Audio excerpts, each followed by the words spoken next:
शादी के 7 दिन बाद एक नई नवेली दुल्हन की हो जाती है मौत। नमस्कार, मैं सानू चौहान। आप देख रहे हैं सच तक दुनिया। उत्तर प्रदेश के हमीरपुर जिले से एक बेहद हैरान कर देने वाला मामला सामने आया है। शादी के 7 दिन बाद एक नई नवेली दुल्हन की अचानक हो जाती है मौत। जिस घर से लड़की विदा होती है उसी घर में 7 दिन बाद ये खबर आती है कि नई नवेली दुल्हन यानी उस घर की लड़की की मौत हो गई। उस घटना वाले बात को सुनकर मायके वालों के पैरों तले जमीन खिसक जाती है और ये खबर सुनकर पड़ोसियों और गांवों में हड़कंप मचा रहता है।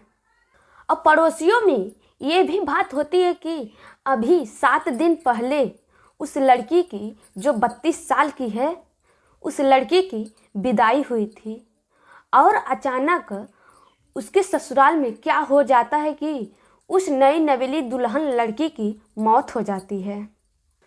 और ससुराल में उस नई नवेली दुल्हन की किस वजह से मौत हुई यानी गांव में और अड़ोस पड़ोसियों में ये बातें चर्चाओं पर रहती है। और ऐसा क्या हो जाता है कि अचानक ये घटना उस नई नवेली दुल्हन यानी लड़की के साथ हो जाता है। यह मामला उत्तर प्रदेश के हमीरपुर जिले का है, जहां पर एक भाई ने अपनी बहन की शादी 3 फरवरी 2024 को तय कर देता है। एक उरई के रहने वाले एक लड़के से जिनका नाम विजय है, वह एक सॉफ्टवेयर इंजीनियर है और उसी से उस लड़की के भाई ने शादी तय कर देता है। और उरई से बारात जाती है हमीरपुर जिले में।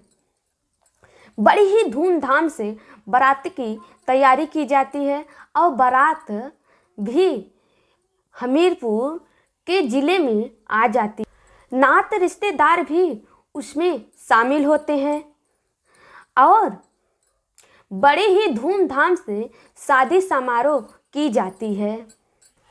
रात में जब फेरे हो रहे थे तब पंडित जी ने जो फेरे के उपचार होते हैं दूल्हा दुल्हन को, तब पंडित जी ने दूल्हा दुल्हन को वे 7 फेरों के कस्में खिलाते हैं और 7 जीने मरने के भी कस्में खिलाते हैं और सब कुछ अच्छे से बीत जाती है।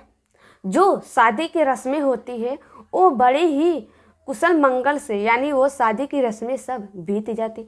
अगले दिन जब सुबह होती है यानी 4 फरवरी 2024 को जब लड़की की विदाई होती है, एक तरफ से वहाँ पर खुशियाँ भी मनाते हैं और एक तरफ से विलाप भी करते हैं, क्योंकि ये खुशी और विलाप का भी समय था। क्योंकि लड़की अपना मायका छोड़कर अपने ससुराल जा रही, जहाँ एक अनजान लोगों से उस परिवार में नए लोगों से उसका मुलाकात हो गई।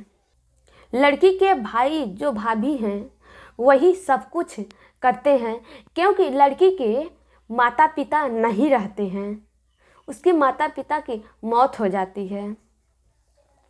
और लड़की के पढ़ाई लिखाई से लेकर यहाँ शादी तक ले सब कुछ अपने पैरों पर यानी उस भाई अपने कंधों पर पूरा खर्च उठाकर अपने बहन की शादी पढ़ाई लिखाई सब कुछ करता और बड़े ही लाल प्यार से अपनी बहन को पाल पोस कर बड़ा किया था। और जब लड़की विदा होकर अपने दुल्हन अपने ससुराल आती है और वहाँ पर जो रस्में ससुराल में की जाती वो भी बड़े ही ठीक ठाक से संपन्न की जाती है। ससुराल में जो उस दुल्हन की पहली रात यानी सुहाग रात होती है, वे रात इतनी भयानक हो जाती है कि उस दुल्हन को नहीं मालूम था और वह कभी भी कल्पना भी नहीं की होगी। लोग बताते हैं कि जो दूल्हा है वह सॉफ्टवेयर इंजीनियर है और जो वह दूल्हा है शाम को अपने दोस्तों से वह फ़ोन पर बातें करता है, यानी सलाह लेता है उस पहली रात के बारे में। और सलाह लेकर करीब आधे घंटे अपने दोस्तों से वह बातें करता है। बातें कर और फिर वह अपने कमरे में जाता है और फिर वह कुछ खा लेता है। खा लेने के बाद वह अपने नई नवेली दुल्हन यानी अपने पत्नी के पास जाता है और वह सुहाग रात मनाने की कोशिश करता और पूरी रात निकल जाता है और वह अपने पत्नी के साथ वह सब कुछ करता है। इतना गंदा काम करता है, इतना हैवानियत काम करता है, वह इतना दरिंदा हो जाता है जैसे कि कोई एक लड़की या फिर कोई महिला हो देखते ही उसके ऊपर टूट पड़ना, यानी हवस का वह प्यासा रहता है। और वह अपनी पत्नी के साथ ठीक वैसे ही करता है, कभी प्राकृतिक कभी अप्राकृतिक उसके साथ यौन शोषण यानी शारीरिक संबंध बनाता है और रेप जैसा वारदात अपने पत्नी के साथ वह करता है। और जब पत्नी विरोध करती है तब उसे पहली ही रात में वह पति उसे मारता और पीटता और डांटता है, लेकिन वह कुछ नहीं कर पाती है। फिर अगले दिन सुबह होती है, जब सुबह होती है तब उसकी तबीयत थोड़ी बिगड़ने लगती है। जब तबीयत बिगड़ने लगती है तब उसे उल्टियाँ होने लगती है और तभी कुछ डॉक्टर को बुलाकर दवाई दिवा देते हैं, लेकिन जब वह दवा खाती है तब भी उसे आराम महसूस नहीं होता है। फिर अगले दिन ठीक उसी प्रकार से होता है जैसे पहली रात में होता है उस दुल्हन के साथ। फिर वह कुछ खाकर और अपनी पत्नी के साथ वह गंदा काम, वह घिनौना काम करता है और वह हवस का प्यासा रहता है कि उसे ये नहीं मालूम कि उसके पत्नी के साथ क्या हो रहा है क्या नहीं हो रहा है।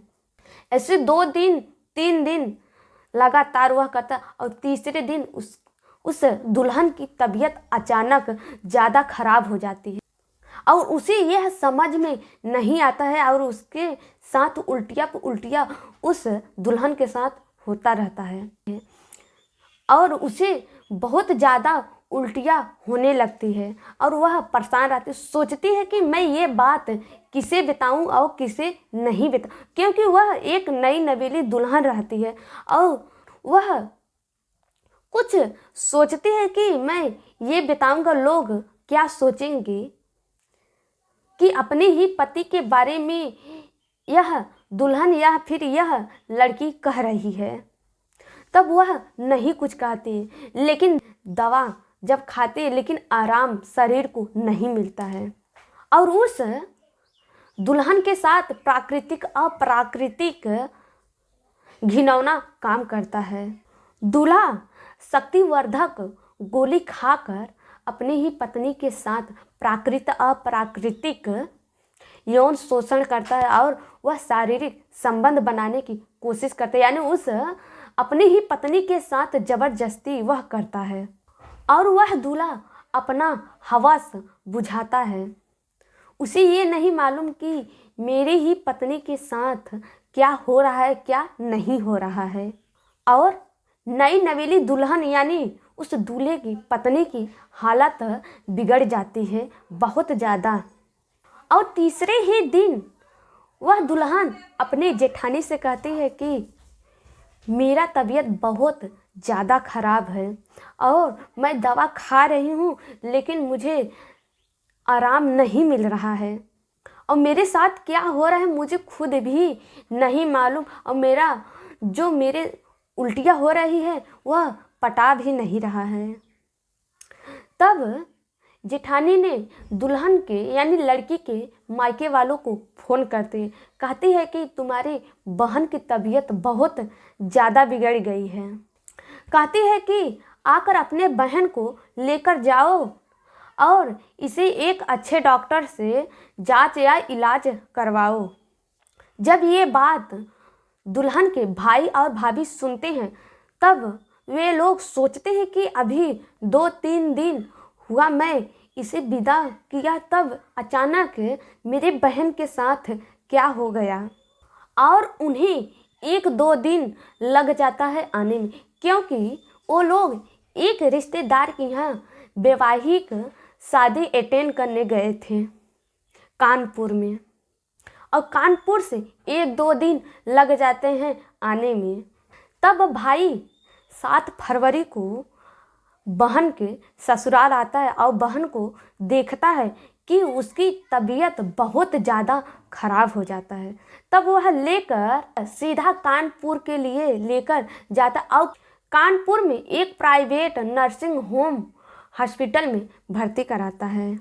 तभी लड़की के भाभी अपने ननद के पास जाती है और पूछती है, कहती है कि बेटा क्या हुआ तुम्हारे साथ।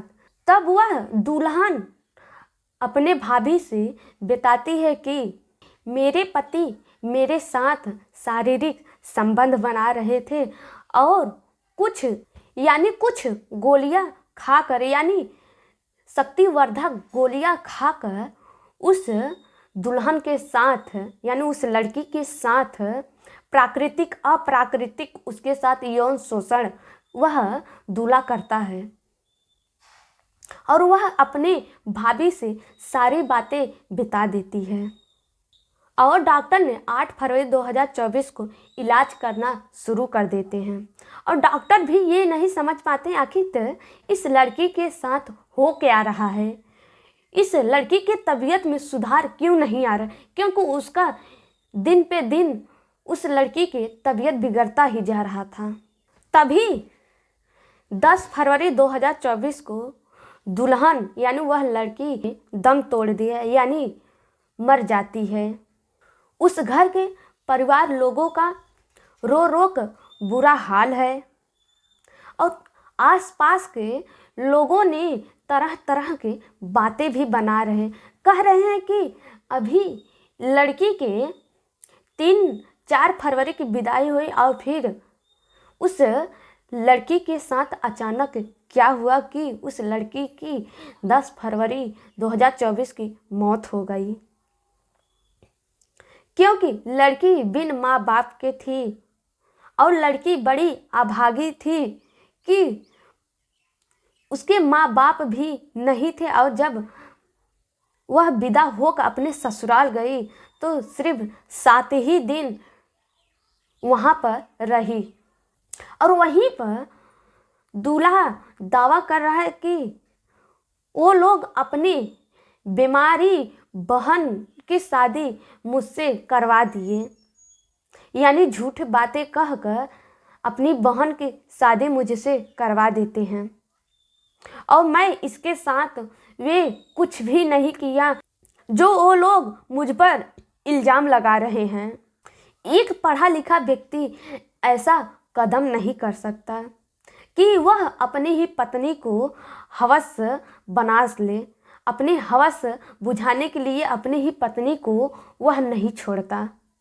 लड़की के भाई ने एसपी ऑफिस जाकर मुकदमा दर्ज करवाते हैं और उस पर उचित से उचित कार्रवाई करने की मांग करते हैं। हमारा ये मतलब नहीं कि आप लोग को परेशान करना, आप लोग को तकलीफ देना या फिर आपका दिल दुखाना। हमारा ये मतलब है कि आप लोग भी सतर्क हो जाएं और जहाँ भी अपने बेटियों की शादी करें तो जांच पड़ताल करें, ऐसे दुर्घटनाओं से अपने बच्चियों को बचा कर रखें। नमस्कार, मिलते हैं और नए वीडियो में आप लोगों के साथ।